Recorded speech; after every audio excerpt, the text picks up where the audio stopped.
एक बार फिर विपक्ष में रहते हुए देवेंद्र फडणवीस ने खुद को रणनीति का बॉस साबित करके दिखाया है। 3 दलों के साथ सरकार चला रहे उद्धव की रणनीति फडणवीस के आगे कमजोर साबित हुई।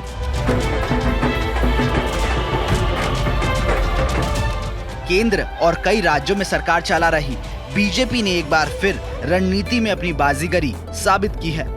जहां जीत के आसार नहीं थे या कहिए हारी बाजी जीतने में भाजपा ने अपनी मास्टरी हासिल कर ली है। जी हां, महाराष्ट्र में सबसे ज्यादा सीटें जीतने के बाद भी विपक्ष में बैठी बीजेपी ने पहले राज्यसभा चुनाव और अब विधान परिषद चुनाव में कमाल कर दिखाया है। कांग्रेस एनसीपी के साथ मिलकर सरकार चला रही शिवसेना को बीजेपी ने तगड़ा झटका देते हुए 10 में से 5 सीटें जीत ली, जबकि उसके पास केवल 4 सीटें जीतने के लिए वोट थे। कांग्रेस को केवल 1 सीट मिली और एनसीपी शिवसेना की झोली में सिर्फ 2-2 सीटें आईं। और इस जीत के हीरो रहे देवेंद्र फडणवीस 10 जून को राज्यसभा चुनाव के बाद विधान परिषद के नतीजों से एक बार फिर यही संदेश गया है कि देवेंद्र फडणवीस विपक्ष में भले हों, लेकिन उनकी चुनावी रणनीति सीएम उद्धव ठाकरे पर भारी है। ये back to back victory Fadnavis के जरिए भाजपा के कार्यकर्ताओं और लीडरशिप के मनोबल को भी बढ़ाएगी। यहाँ से महाराष्ट्र में उद्धव सरकार की जमीन भी हिल सकती है और इसका संकेत फडणवीस ने एमएलसी चुनाव में बीजेपी प्रत्याशियों की जीत के बाद दे दिया है।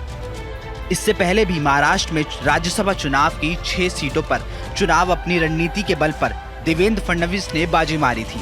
दरअसल राज्यसभा चुनाव में महाराष्ट्र की 6 सीटों के लिए 7 उम्मीदवार मैदान में थे।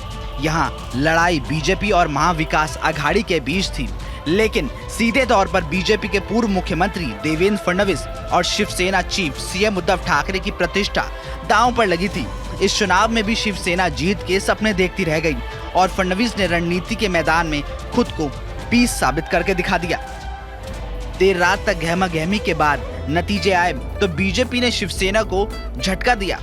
3 बड़े दलों के गठबंधन से सरकार चला रही शिवसेना संख्या बल होने के बाद भी अपने दोनों उम्मीदवारों को जिता नहीं सकी। यहाँ भी फडणवीस चुनाव के चाणक्य साबित हुए, क्योंकि 6 सीटों पर सत्तारूढ़ महाविकास आघाड़ी यानी शिवसेना, कांग्रेस, एनसीपी के 3 और बीजेपी के 3 उम्मीदवार विजयी हुए।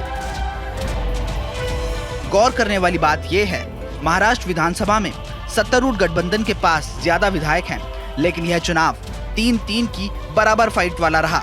ऐसे में फडणवीस बनाम उद्धव की लड़ाई बन चुके इस चुनाव में फडणवीस का पलड़ा भारी दिखा। Team news nation.